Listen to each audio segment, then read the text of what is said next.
Assalamualaikum warahmatullahi wabarakatuh. Saya Nur Fatin Syafiqah binti Muhammad Izahir dari kelas 6 atas Rahman Talib SMK Bukit Jawa dan guru penasihat saya ialah Puan Samihah. Saya ingin membincangkan tentang ciri-ciri masyarakat Arab Jahiliyah. Perkataan jahiliyah berasal daripada kata akar jahala, terbitan daripada jahlun atau jahlatun yang membawa maksud bodoh dan sesat. Zaman jahiliyah berlangsung selama kira-kira 300 tahun di semenanjung tanah Arab. Zaman ini bermula setelah runtuhnya empangan Ma'rib dalam kerajaan Sabak pada sekitar tahun 300 Masihi dan berakhir setelah turunnya Al-Quran serta Allah SWT mengutuskan Nabi Muhammad SAW sebagai Rasul pada tahun 610 Masihi. Menurut Islam, masyarakat ini merupakan masyarakat yang tidak bertamadun, manakala menurut pandangan Barat pula, masyarakat ini adalah bertamadun berdasarkan hujah-hujah yang dinyatakan. Ciri masyarakat Arab Jahiliyah yang pertama ialah agama dan akhlak. Dari segi agama dan kepercayaan, terdapat dalam kalangan mereka yang tidak beragama atau mengamalkan kepercayaan animisme seperti mempercayai roh, penunggu atau kuasa gaib. Corak penyembahan dan pemujaan yang dilakukan bergantung pada keadaan dan suasana tempat tinggal serta pekerjaan. Contohnya, jika mereka seorang petani, mereka akan memuja matahari dan bulan kerana mereka menganggap matahari dan bulan yang menghidupkan tanaman. Golongan yang beragama pula boleh dibahagikan kepada 5 golongan iaitu penyembah berhala, penyembah api, Nasrani, Yahudi dan pengikut agama Hanif iaitu agama yang dibawa oleh Nabi Ibrahim AS dan anaknya Nabi Ismail AS. Namun majoriti masyarakat Arab yang tinggal di semenanjung tanah Arab khususnya selepas keruntuhan kerajaan Sabak telah meninggalkan agama asal mereka dan menjadi penganut agama berhala. Fenomena ini dapat dilihat dengan jelas pada abad ke-6 Masihi, iaitu sebelum kedatangan Islam pada awal abad ke-7 Masihi. Golongan inilah yang benar-benar mencorakkan kehidupan masyarakat Arab Jahiliyah. Ciri yang kedua pula ialah ekonomi. Dari segi ekonomi, masyarakat Arab pada keseluruhannya menjalankan aktiviti menternak binatang seperti unta, kambing dan biri-biri. Mereka berkhemah di lembah yang terdapat takungan air bagi memajukan usaha ternakan dan tanaman. Selain menternak binatang, mereka juga menjalankan kegiatan bercucuk tanam seperti menanam kurma, gandum, jagung, anggur dan sayur-sayuran. Bagi mereka yang tinggal di kota, lazimnya akan menjalankan urus niaga dan pertukaran. Mereka berniaga menerusi jalan darat secara kafilah. Setiap kafilah disertai oleh ramai pedagang.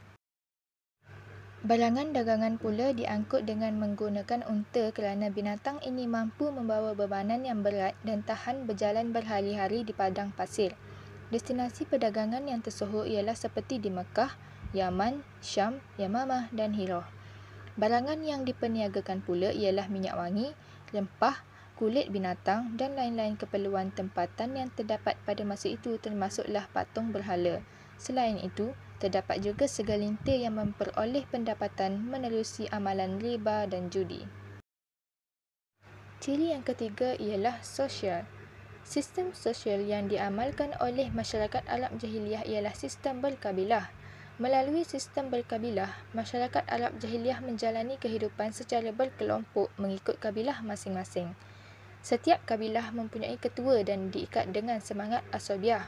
Dengan erti kata lain, tidak ada penyatuan menyeluruh dalam kalangan orang Arab Jahiliyah, seperti mana penyatuan yang wujud dari segi akidah dalam kalangan umat Islam. Dalam kelompok itu, terdapat pula kelompok-kelompok yang lebih kecil dan mempunyai asabiah masing-masing. Sebagai contoh, di Mekah, kaum Quraisy merupakan kaum yang dominan. Namun mereka berpecah kepada beberapa puak. Sebagai contoh, 2 puak yang paling menonjol ialah Bani Hashim dan Bani Umayyah. Kedua-dua puak ini sering bersengketa sebelum disatukan oleh Nabi Muhammad SAW dan kemudiannya dikenali sebagai Muhajirin. Ciri yang keempat pula ialah dari segi politik. Pada zaman jahiliyah, tidak terdapat kerajaan yang mempunyai struktur pemerintahan yang teratur dan berdaulat seperti yang berlaku pada zaman sebelumnya. Hal ini disebabkan wujudnya campur tangan kuasa asing. Kedudukan politik masyarakat Arab Jahiliyah, khususnya di bahagian utara dan selatan semenanjung Tanah Arab, hampir dikuasai sepenuhnya oleh Kerajaan Rom, iaitu di utara, Kerajaan Parsi dan Habsyah di selatan. Zaman ini dikenali sebagai zaman penjajahan. Masyarakat Arab di Mekah turut tergugat dengan ancaman kuasa asing ini. Contohnya, serangan tentera bergajah Abrahah yang dihantar oleh Kerajaan Habsyah dari Yaman pada tahun 507 Masihi. Tahun ini dikenali sebagai Tahun Gajah dan juga merupakan tahun keputeraan Nabi Muhammad SAW.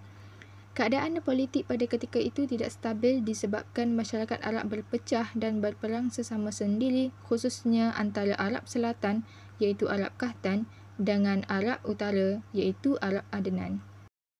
Ciri yang terakhir ialah ilmu pengetahuan. Penyebaran ilmu pengetahuan pernah berlaku secara meluas di kawasan selatan semenanjung Tanah Arab pada zaman kegemilangannya sehingga terdirinya beberapa buah kerajaan Arab seperti Kerajaan Qataban, Ma'in, Sabak dan Himyar. Namun akibat kekufuran, kemaksiatan dan kejahilan, kerajaan-kerajaan ini akhirnya runtuh. Kedudukan ekonomi turut musnah akibat keruntuhan empangan Maghrib yang selama ini menjadi pemangkin ekonomi pertanian. Empangan itu tidak dapat dibina semula disebabkan ketiadaan para ilmuwan yang mahir dalam bidang sains dan teknologi, khususnya dalam bidang kejuruteraan. Sejak itu, kira-kira 300 tahun sebelum Islam, masyarakat Arab mula memasuki zaman jahiliyah dan zaman penjajahan. Pada zaman tersebut, masyarakat Arab mengalami zaman gelap dan mundur bukan sahaja dari segi agama dan akhlak tetapi juga dari segi ilmu pengetahuan.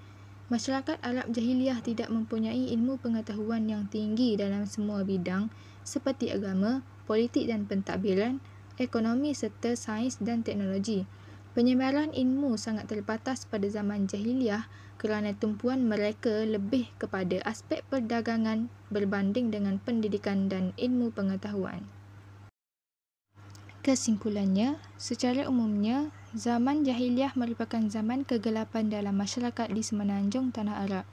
Hal ini ditandai kemunduran yang dialami oleh masyarakat Arab sama ada dari segi sosial, politik, agama, ekonomi dan ilmu pengetahuan. Sekian, terima kasih. Semoga bermanfaat.